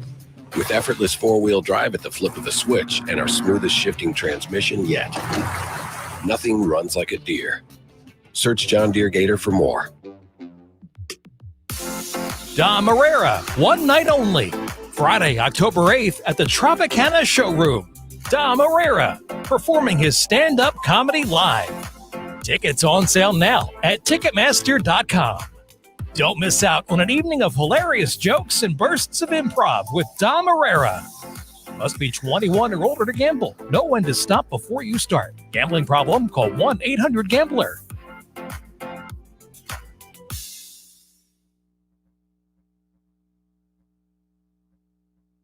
Back here in the locker room with Billy Schweim, 97.3 ESPN and the mobile app. Hey, last night, Scooter, I went to the Galley races. It's the last official race that I will cover. Our Beach Patrol report is coming to an end. And it's always, you know, when you get to the end of the year, when you go to the race, the Galley race, it's like bittersweet. You go to the race and you leave and it's dark. Yeah. You know what I mean? Because obviously we're losing daylight hours, right? But you really hit you when you leave the end of the summer. Yeah. Yeah. Yeah. And like I said last week, the South Jerseys are typically like, you know, the summer's coming really to an end when you hit to that point, but then the Gaudies are a week after that. So, and they're fun. They're more structured to the Ocean Beach City Patrol did not rescue participate last night. It's weird. Seattle didn't participate last night. Of course, Cape May with the tragedy that they had. We said our prayers and prayers out to the family. They weren't able to make it, and Avalon was the only southern beach that was there. Okay. And but the waves are incredible. So the Beach Patrol report is brought to you by the Salty Sea Shop, specializing in handmade life-size beach badges plus other beach signs and items. They make all-weather life-size beach badges featuring any town, which is the perfect item for your house, backyard, or bar, or any restaurant. Salty Sea Shop. Check out the pictures of their work on Facebook. Search the Salty Sea Shop. So the waves were huge last night, and it always makes for a great race when the waves are coming in like that, man. It'd be exciting too, the way the boats are crashing and stuff like that. So now, these guys have given me great access all year long. I really appreciate it. Well, I've got some interviews from some of the winners, and it was really the Atlantic City won I think it was the 54th John T. Gowdy Memorial Rescue Races, right? And they do a great job in Ventnor. Like I said, the waves are huge. The doubles crew coming in for the rescue race, the doubles surfboat rescue race was really interesting. You know, they have to go out, they have to row out, get the bag, and bring it in. Right. So it's not just the doubles; they have to do a little extra. It's a rescue. Yeah, it's like you're going out and getting a body. Yeah. The bag's filled with all kind of stuff. Atlantic City's Kyle DeRue and Taylor Dirks, they kept that boat straight. They rode it in. It was unbelievable. Let's go ahead and play that interview with Kyle DeRue and Taylor Dirks. All right, we're here at the Gowdy races. Tyler Dirks and Kyle DeRue. Atlantic City just won the doubles rescue. You guys caught a hellacious wave on the way in. Yeah, that was good. That was awesome. We saw that coming, rode as hard as you could to get on it, and it went well. You guys kept it straight, too. That's the key. Yeah, we practiced a lot doing that. Me and him go out for fun all the time, so it was, just not another day. So when you saw the wave conditions there, you guys licking your chops? Yeah, we were super. We were going to be so mad if there wasn't any waves coming in. We wanted to catch a bomb coming in, and we did that. Yeah. Yo, Kyle, we've seen a lot of races where guys broach, they don't keep it straight. You guys, man, like tested vets out there. Yeah, we go out and practice a lot, so that was good. You got to showcase that. Hey guys, congratulations on a great race. Thank you very much. Thank you.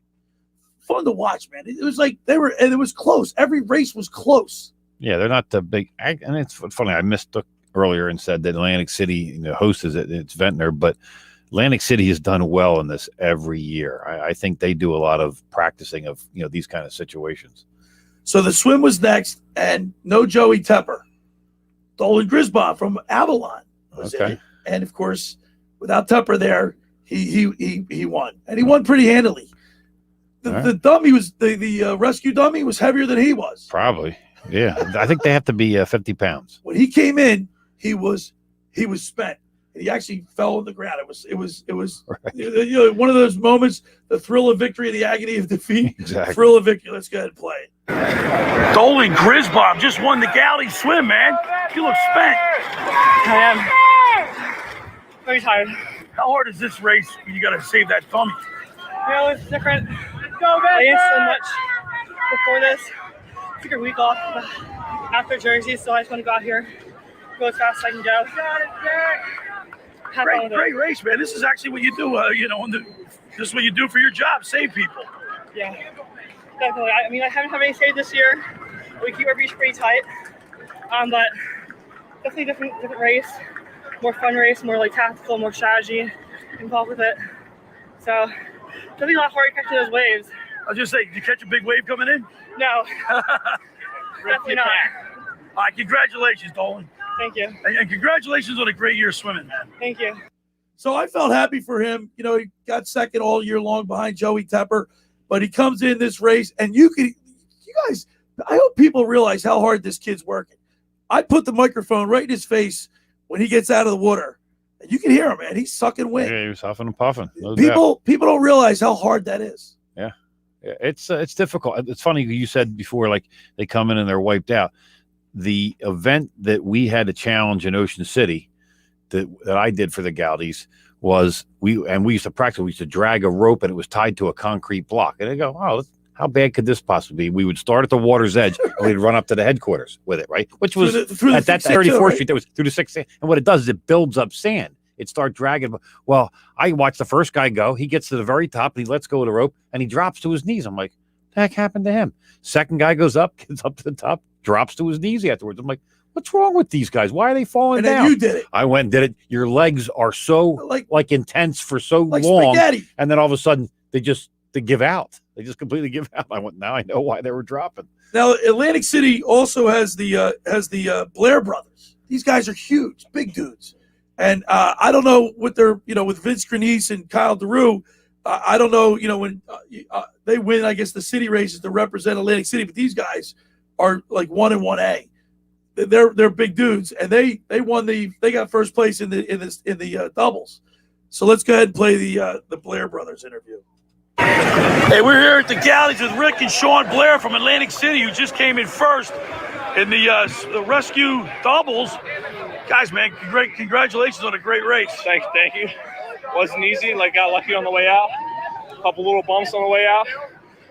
Just leaned forward, pulled over, kept going, good course.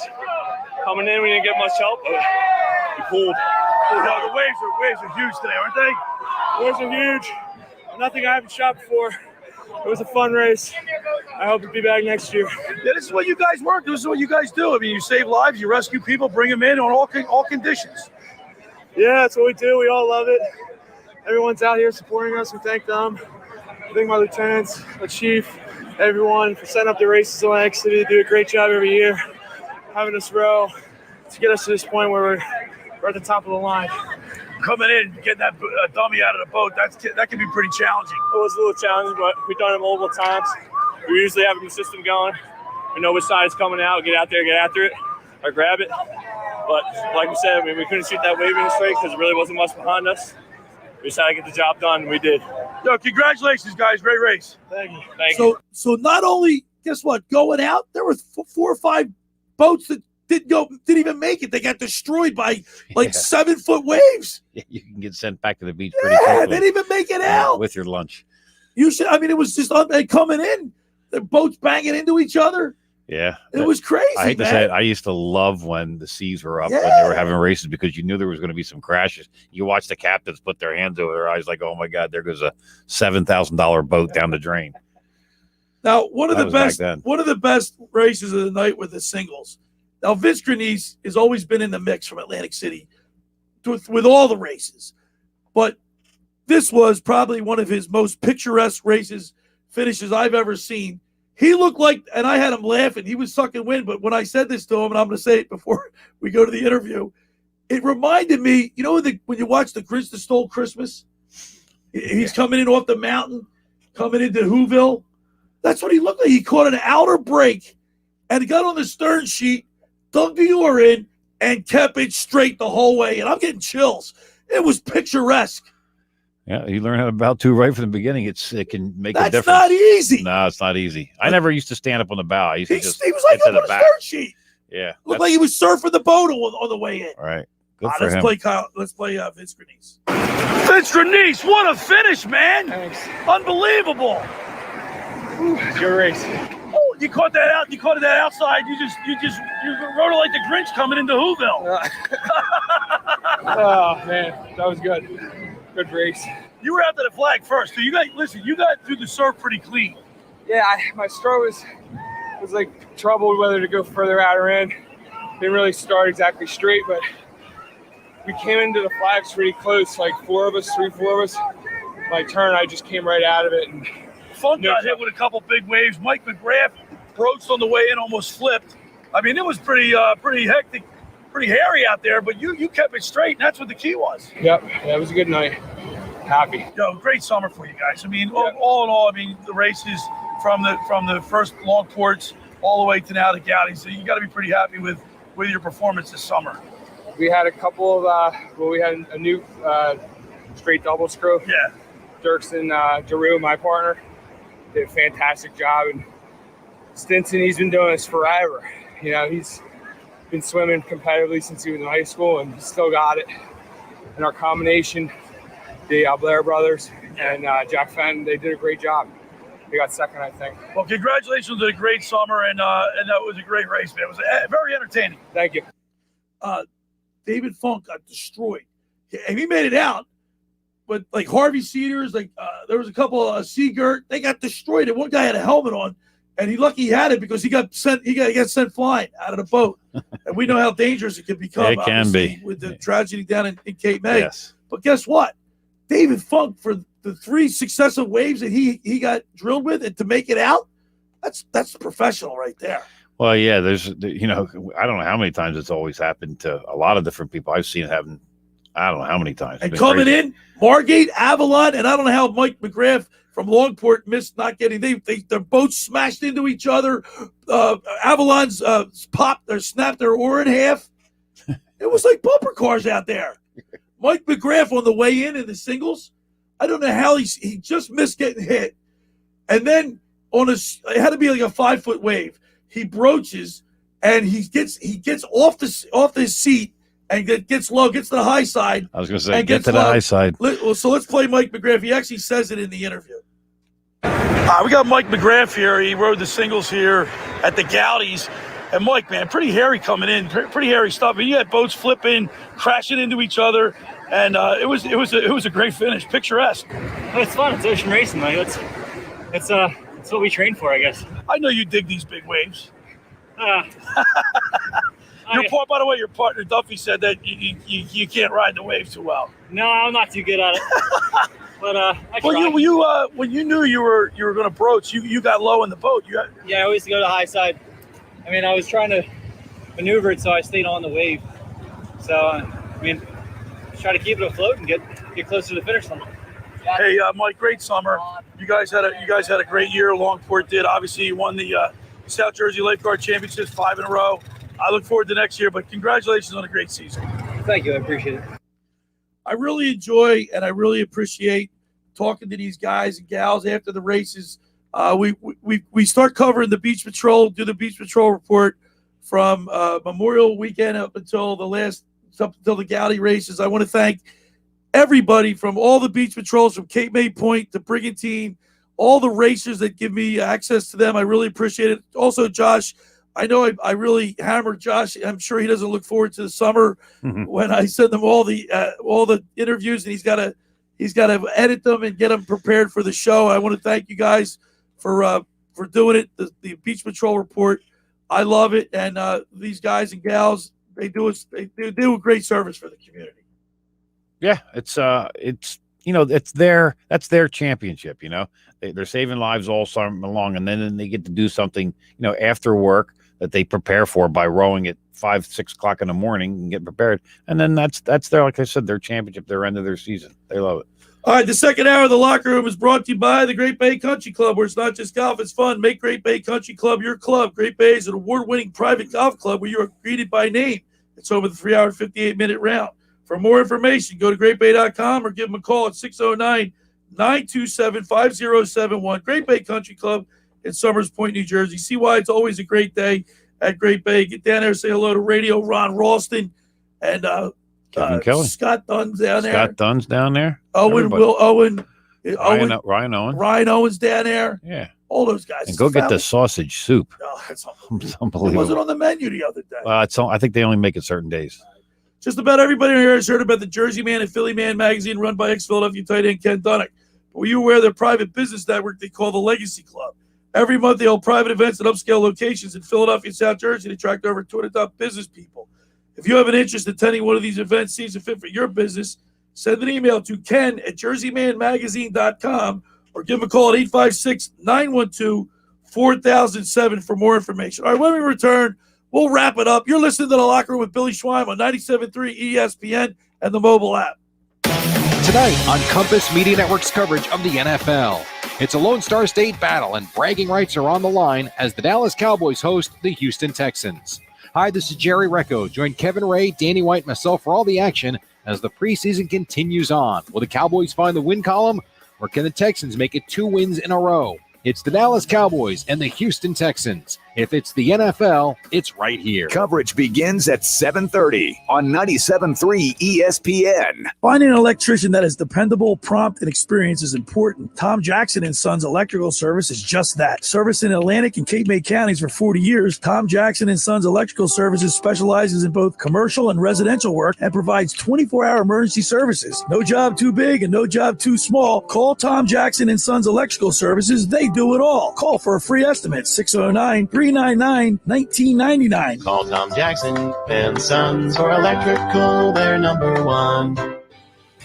Hi, this is Jonathan Young, Camden County Commissioner, reminding everyone to get your COVID-19 vaccine shot to protect yourself and your neighbors. I got my shot to protect myself and those around me because the fight against COVID-19 is about protecting your entire community. For updated information on COVID-19's vaccination efforts, visit CamdenCounty.com. We're all in this together. Let's play our part to stay safe and healthy this summer. Randazzo's Pizza, Randazzo's Pizza, Randazzo's Pizza, the pizza you're gonna love. It's got the freshest taste that you'll find any place. Randazzo's Pizza, there's one right nearby. Randazzo's Pizza, Randazzo's Pizza. It's a pizza like you've never had before. Eat it or take it home, no matter where you roam. Randazzo's Pizza, the tastiest you'll find. Randazzo's Pizza, the tastiest you'll find.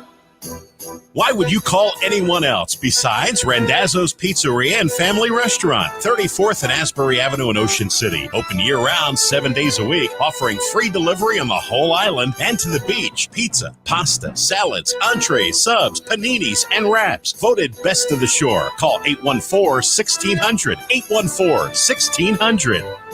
Randazzo's Pizza, the tastiest you'll find. Randazzo's Pizza, the tastiest you'll find. Someone else excludes Corvette with GM financing, excludes price sale. See dealer for details. Have you seen what some dealers are now charging for new cars and used vehicles? It's outrageous. But at Bennett Chevrolet, you still pay what GM supplier employees pay for brand new Chevys. Plus, Bennett gives you all the rebates. That's not either or, you get both. And that can save you up to 25% off MSRP. And Bennett has 0% financing available to save you even more. Got a trade? Bennett's paying top dollar. And we mean top dollar. A minimum $7,000 towards any pre-owned in stock. That's a minimum $7,000 for any old clunker you can tow to our lot. And if it's in good shape, we'll pay more. And we'll buy your vehicle even if you don't buy one of ours. And Bennett makes it so easy. No sales pressure, no negotiating, just pure joy. Because our non-commissioned sales staff is paid on your satisfaction, not how much you spend. So you can see why nobody beats Bennett Chevrolet. Nobody. Find new roads at Bennett Chevy, Egg Harbor Township, and BennettChevy.com.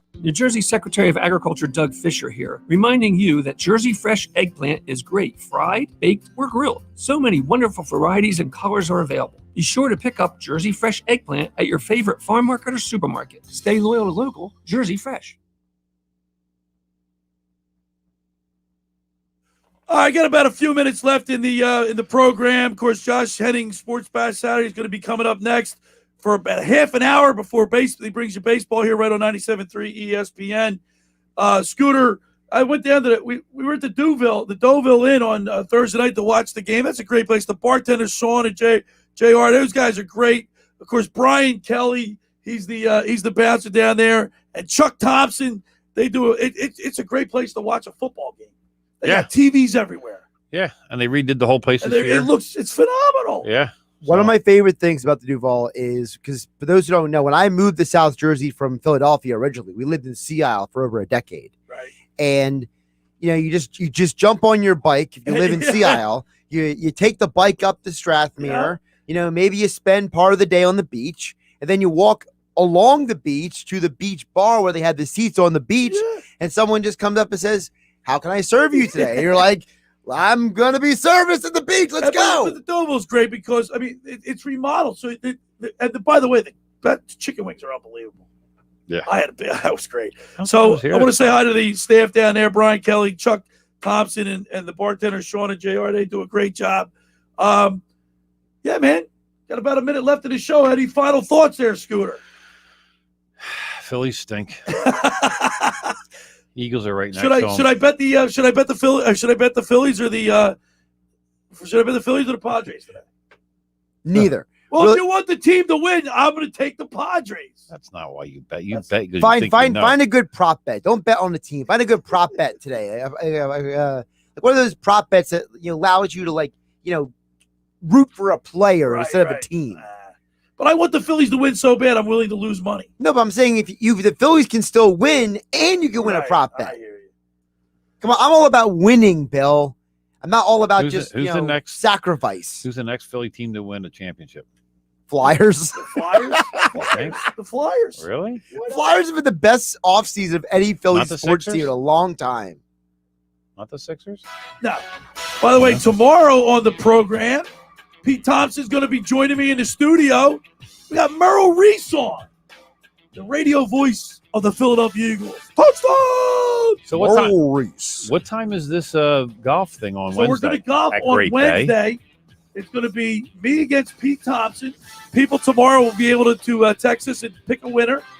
Whoever wins, whatever side wins, I'm going to send them everybody ESPN T-shirts. Whoever picks Pete Thompson and he wins, I'll send you ESPN locker room T-shirts. If I win, if you pick me and you win, that's what the deal is. That's the deal? That's the deal. Scotty McKay, you'll ride with Pete, and we're going to probably get Ken Dunning. I'm going to try to see Ken Dunning. All right, thanks for making the locker room part of your Saturday, because nothing could be finer than talking sports with the Schweiner. Stay tuned for Sports Badge Saturday, which is coming up next. I'll see you tomorrow right here, same time, same place, in the locker room with Billy Schweim on 97.3. South Jersey's sports station, 97.3 ESPN. Wake up weekday morning 6 to 10 with Keyshawn, Jay, Will, and Subin. Followed by Greeny with Mike Greenberg from 10 till noon. At noon, it's Bart and Hahn. Then from 2 to 6 p.m., it's South Jersey's #1 rated sports talk show, The Sports Bash with Mike Gill. And from 6 to 7, Josh Hennig hosts Game Night. Plus, 97.3 ESPN is your exclusive play-by-play home for Philadelphia Eagles, Sixers, and Flyers, the NBA playoffs and finals, Major League Baseball, and the World Series, the NFL Draft, Monday, Thursday, and Sunday Night Football, the NFL playoffs, and Super Bowl 56. We are South Jersey's sports leader. 97.3 ESPN, and listen anywhere with the free mobile app. I said chantilly lace and eggshell, not matte. Colby's Interior Design Consultancy is floored with new clients. Wait, what am I looking at here? This looks like plaid. They need an admin with an eye for design and a knack for numbers. Okay, hey, Luke, take a look at